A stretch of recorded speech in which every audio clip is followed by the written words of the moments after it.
Hi, everybody. I've got another question to answer that someone sent me. Well, actually, no. This question I came up with on my own, so I'm not doing just like a general reading. I have an actual question. Pardon me while I try to adjust. I just got a brand new camera, and everything's bigger, so I'm trying to get used to it. Um, anyway, so as most of y'all know, I think it was on Thursday, we had another school shooting, this time at Florida State University. And it made me, let me pull my notes here. It made me start thinking about it because a lot of the students that go to FSU right now were survivors of the Parkland shooting there in Florida back when they were still in high school. And I kept thinking about it, and it started getting really heavy on my heart about, how are they dealing with the fact that they are two times survivors from school shootings now.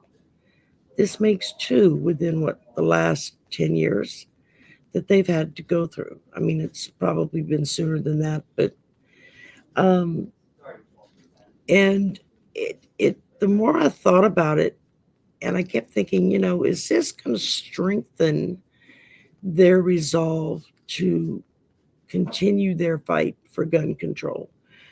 Or is the trauma of another shooting that they're right there on hand for going to cause irreversible harm? And the more I kept thinking about it, the the stronger it came over me do a reading on it. So that's what we're gonna do. Um, First off, and I haven't even pulled cards yet, so I mean, this, you tell how kind of it just kind of hit me, and it was spirit was like, do a reading. So I was like, okay, I will. Um, so I wanted to start out with how are they dealing with the fact that they are now two times survivors from a school shooting. Um, Now I don't know if any of them were in the building or the immediate vicinity where this shooting was, or if they were just on campus somewhere, or, maybe may the gods and goddesses smile down upon them. Maybe they weren't even on campus at all that day, and it's just hearing it in the aftermath. But regardless of how it hit them or where they were located at, I just kept I couldn't get it off of my mind. How are they dealing with this? What is their mental state right now, knowing that this is the second one that they've been through. And God help us, why we keep putting our children through this is beyond me. And I don't care if your child is 2 years old or 20 years old or 60 years old, they're still your child. Um, so let's see what we get here.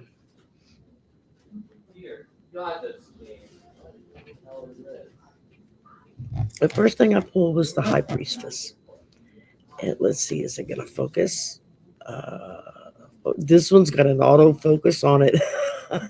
Actually, my brother won this camera. It's a Razor, and it's really nice. And when my son looked it up, he's like, "Mom, that's like a $300 camera." I'm like, "Damn!" I told my brother, I said, "You didn't want to keep it?" He's like, "No, it's too big." He's like, my head looks huge, and so I was like, "Okay." Um, so if the focus goes a little wonky, I'm just still trying to get used to it. We just hooked it up like 2 hours ago. Um, okay, so the High Priestess. That's where we're starting. Um, that's the subconscious, um, divine feminine, learning to trust yourself, um, uh, s- surviving and living off of higher morals than most other people.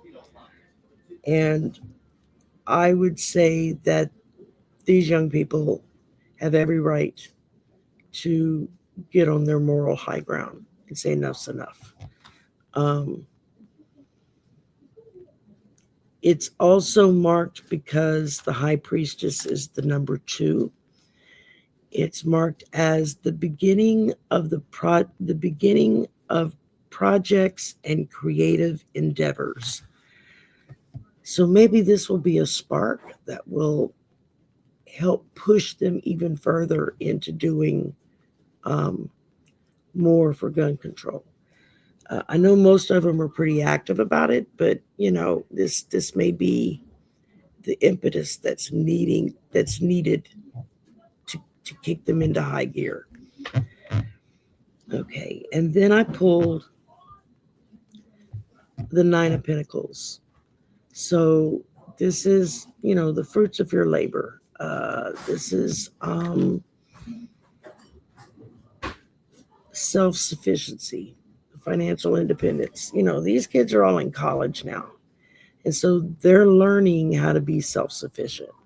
They're learning how to be financially independent. And to turn around and have something like this happen to them again so soon after the last time has got to be really difficult for them to deal with. I would think it would be difficult for me to deal with.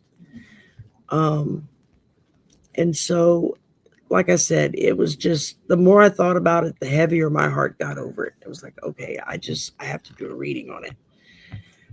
All right. And then I got the 9 of Swords reversed. I don't do reversals very often, so let's see what it says. Inner turmoil, you think? Deep-seated fears. Oh, yeah. Secrets. Reaching out. So maybe this will help them to reach out either for more help, whether psychological or spiritual or emotional. But in the meantime, they're now dealing with more inner turmoil. Their fears of what they had already lived through just got put right back in their face again. And I'm sure they're all at the point, like, if I hear one person say thoughts and prayers, I'm going to scream. I know that's how I feel. And I've never been, well, actually, I have been almost shot, but that's another story for another night. Next up, I got the 5 of Swords reversed, another reversal. This is past resentment, a desire to forgive. Now, is that forgiving the shooter? Is that forgiving the legislature, the Congress, for not doing something about this? I mean, something should have been done about this way back when Columbine happened. I remember that. And we've just kind of poo-pooed it away like it's no big deal. And that's not really cool. Now, lean to the number 5 because it's the 5 of Swords. It says on here instability, exaggeration, overexertion, strife, changes, freedom, loss. I'm hoping with everything I have that none of them were near. I know that there were 5 injured students and 1 passed. I'm hoping none of them were one of the injured or the one who passed. Everyone else gets to get up tomorrow and fight another day. But there's one family that their whole world has changed. Everything in their life has come to a screeching halt, and it's changed. And it can never be fixed. It can never be undone. It can never be wished away. And that's really hard. And that's what we have to deal with when it comes to this kind of thing. We've been putting up with the lack of gun control for far too long. Okay. Then the last thing I got, wow, what is this with reversals? I got the star reversed. So this says lack of faith, despair, discouragement, insecurity, self-trust, disconnection. Okay, those are the key words for the star reversed. I'm going to get this eventually. That's not real hopeful. And I feel very strongly that they're all feeling this big time. And so now they're going to have to go back into counseling probably to try to heal from another close call. No child should have to go through this. Not ever, not under any circumstances. Ever, ever, ever. And yet here we are again.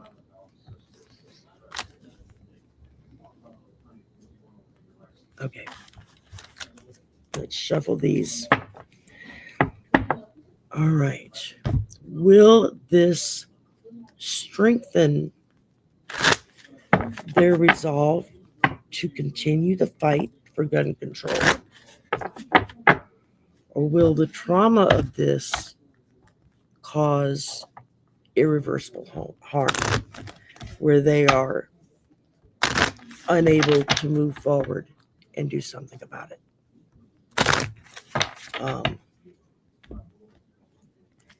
That's pretty scary. So let's pull a few here. See what we get. All right.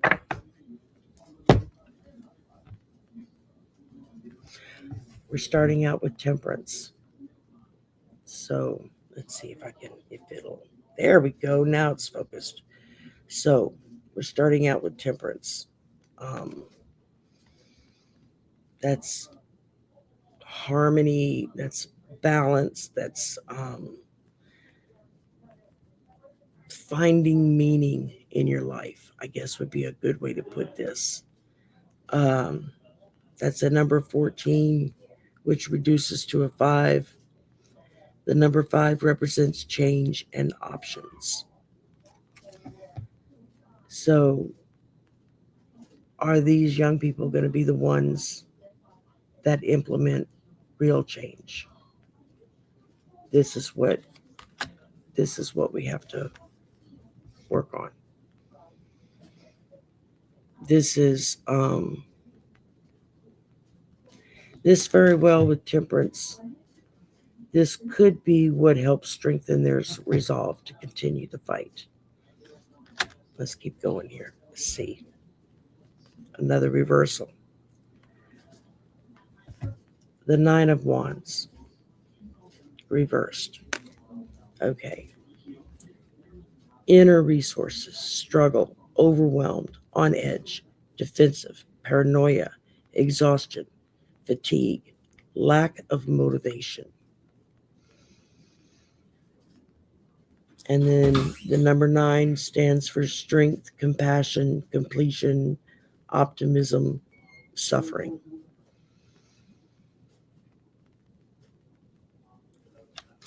This is telling me that they're going to use some of this to actually step forward and do something about it. They're going to all have to pull within themselves that inner resolve to deal with what they've gone through again. I'm sure a lot of them are feeling very overwhelmed, on edge, defensive, paranoia. Oh my goodness, yes. I don't know about you, but I think I would probably be pretty damn paranoid at this point. Fatigue, exhaustion. Whenever you're in that mindset, that's usually how the body will handle it. is fatigue and exhaustion and the need to sleep and not want to associate with other people. Just kind of withdraw into yourself and go from there. So this is telling me that they very well might be trying to deal with the trauma of this. It might be harder for them to move forward, more so than maybe if it had just been the first time it had happened. Let's see. Another reversal. All right, the Four of Wands reversed. Here we go. Focus. There we go. All right. Now the 4 stands for form, completeness, foundations, progress, power, stability. Those are all the key words for the number 4. This is the Four of Wands. This is a fire sign. Reversed, it means personal celebration, inner harmony, conflict with others, lack of support, breakdown in communication. What does it say? Home conflict, transition, or transience. Okay. Oh, that's it. Just check. Wellness check. They're all going to be struggling to find that inner harmony. And it's not going to be easy. This is what makes me afraid that the trauma may be too great for them to deal with. So hold all these kids up, all of them, regardless if they were former survivors or not. They need us now more than ever. What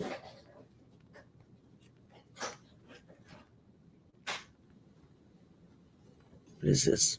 King of Wands, reversed. What the hell is with the reversed? Okay, another fire card. Impulsiveness, ruthless, high expectations, haste, unachievable expectations.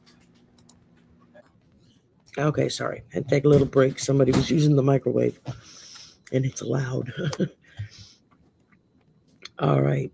So, what was it? We had the King of Wands reversed. Impulsiveness, ruthless, high expectations, haste, unachievable expectations. That last one really is ringing a bell for me.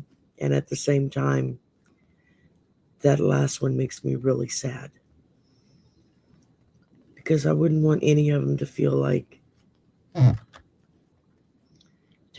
their expectations are no longer achievable. That's horrible. Who wants to live like that?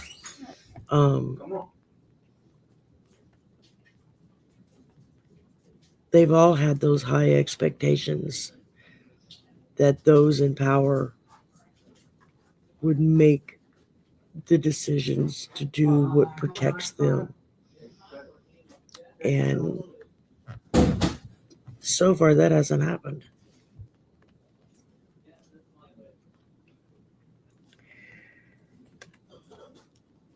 All right.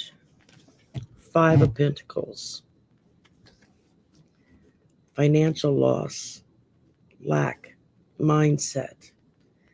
A lack mindset, loss, isolation, worry, need, poverty, insecurity. That doesn't necessarily have to mean financially. That could also mean emotionally, spiritually, mentally. All of those things are going to be something that they've got to learn to deal with. As a 5 card, for this meaning, it says the 5's keywords are instability, exaggeration, overexertion, strife, changes, freedom, loss. There were a lot of families that were thoroughly and totally devastated by those school shootings. And now here we go, another one. I can't imagine what their, how do I put that? Okay.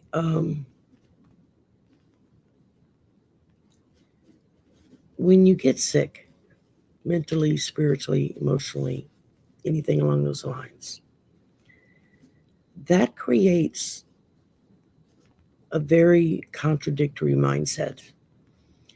It also can be the onset of financial loss.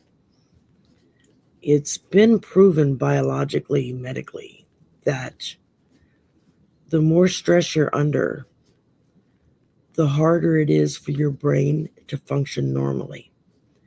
It's harder to think. It's harder to solve the issues. It's harder to come up with new ideas of maybe how to approach this. So that's scary because they're losing that part of themselves. They truly are.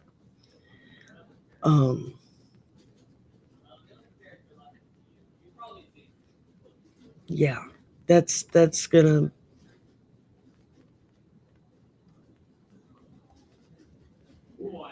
shake some people up, I guess is what they're trying to say.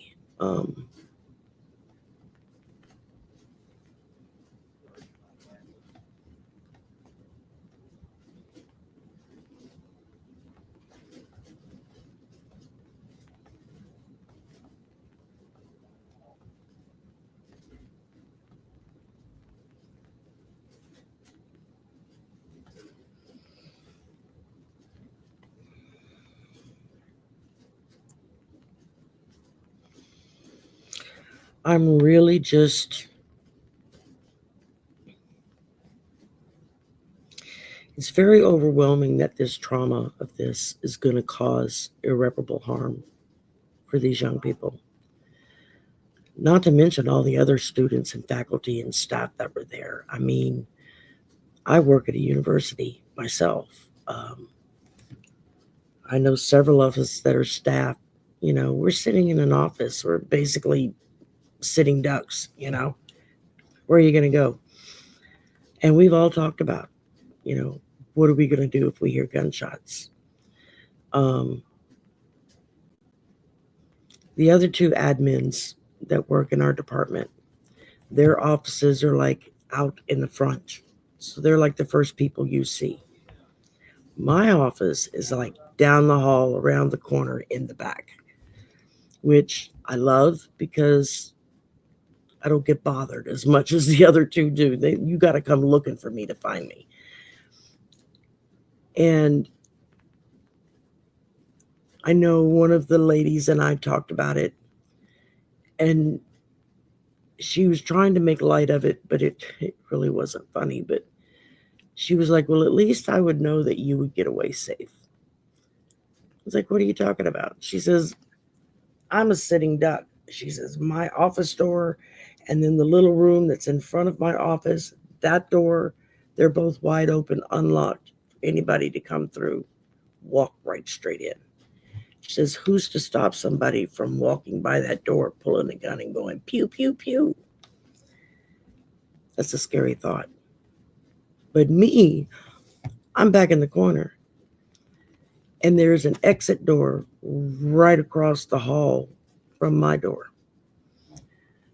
And she's the one that brought it up. She was like, while I'm getting my brains blown out, her words, not mine.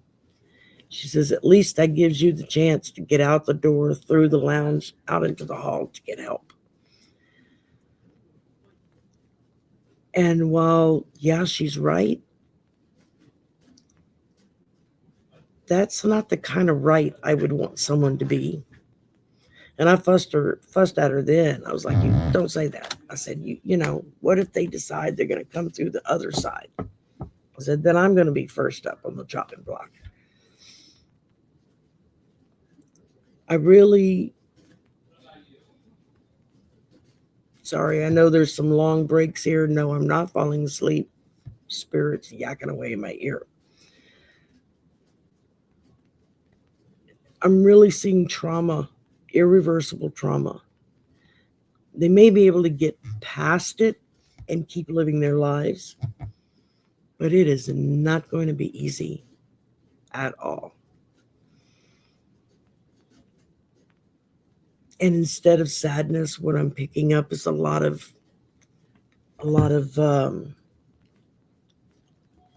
anger that Congress, the adults, no one has done anything to take care of this. We have allowed guns to be in every area of our lives. From the grocery store, where you see jackasses that are like, you know, cosplaying Rambo, and literally, I was in a store, I'm not going to say the name of the store, a couple of years ago, and I was shopping, picking up some groceries, a few odds and ends. And I'm cruising down the aisle. Now I have a basket, it's about half full. And as I'm walking down the aisle, you know, I see a few people kind of go by that just something struck me as funny. And when I got to the end of the aisle and I went to turn into the next aisle, here's this guy decked out like he's Rambo. He's got a semi-automatic rifle strapped to his hips. He's got the gun, the bullet belts, you know, slung across his chest. He's got big, huge, like hunting knives right there. And I just remember stopping in my tracks, seeing this guy. And I grabbed my purse and I turned around and I headed for the exit. Now, it just so happened one of the managers kind of saw what was going on. And he stopped me. He said, "Ma'am, you left your cart." I said, "Yep." He says, "Well, you're not going to go check out?" I said, "Nope." And he just kind of looked at me kind of funny for a minute. And he was like, "I don't understand." I said, "You've got a domestic terrorist on aisle 5. I almost ran into him. Said, I am not staying in the store as long as he is allowed to be in here decked out like he's the next star of the next Rambo movie." I said, "As far as I'm concerned, you've got a terrorist on aisle 5 and y'all need to take care of it." I said, "In the meantime, I am getting the hell out of here. I got my purse and I'm gone." I said, "You can put the stuff up if you want that's in my basket." I said, I don't know when I'll be back." And I walked out the door. That's how upset I was. And that happened not long after the Sandy Hook, when all those kindergartners and first grades kids got mowed down. And I was horrified to a point of almost being non-functioning. And then to walk into a grocery store to pick up a few odds and ends, and there's a Rambo wannabe decked out and ready to go. It's like, who in the hell are you protecting yourself from? And these are the people, mind you, that will stand there and talk about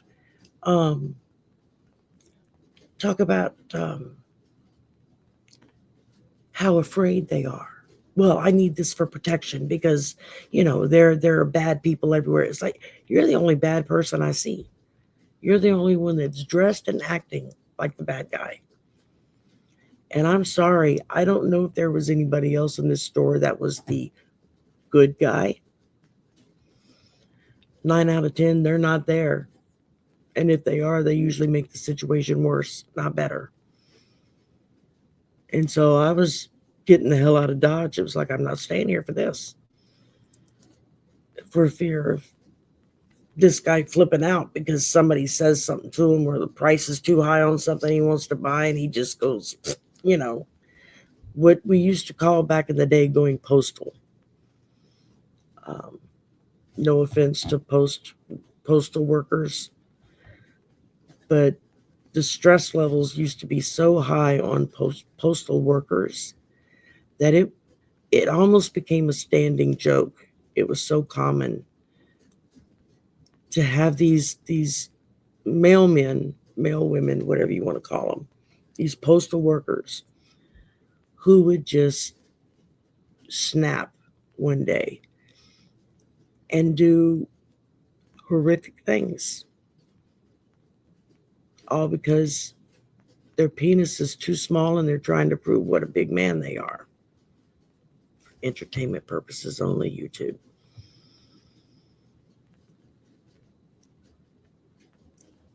So y'all keep these young people in your prayers, especially the survivors from Parkland. God knows our kids should not have to go through this one time, much less 2 times.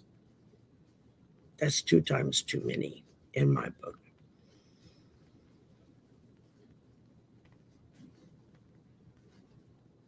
Yeah. I'm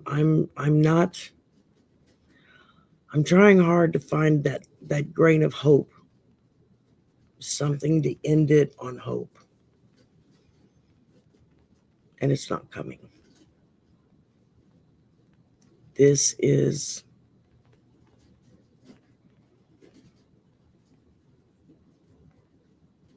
just, it's almost like the straw that broke the camel's back. You know, the younger the kids are, the worse it is. So y'all keep these young people in your prayers, if you pray, or just hold them up to the universe if you don't. But it's our responsibilities as the grown-ups in the room to protect them. And in the last 20, 25 years since Columbine, no, it's longer ago than that. Anyway, it's not a pretty picture. These kids are hurting, and this just made it worse.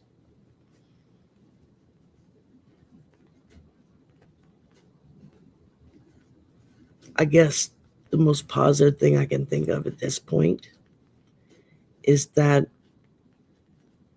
a lot of law enforcement departments finally get it.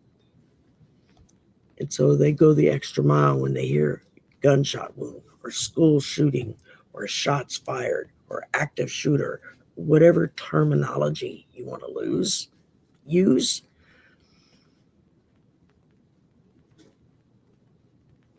It's just causing more damage and more trauma.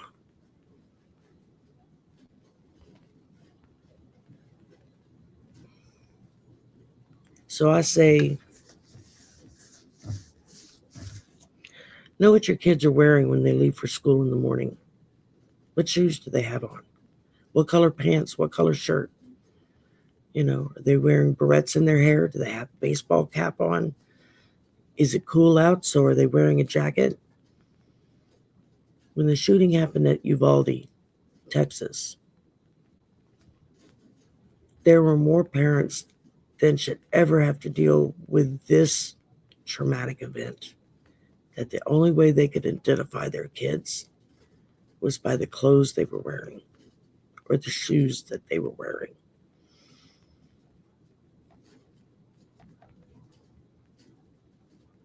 So y'all stand strong against this crap, because this has got to come to an end.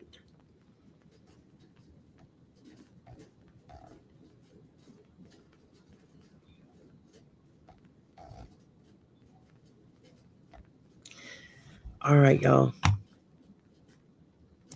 Have a happy Easter. I'll be back in about an hour on the Cool Crones channel for The Other Side of the Coin. It's our second episode. This is Mel's baby. He thought of this show.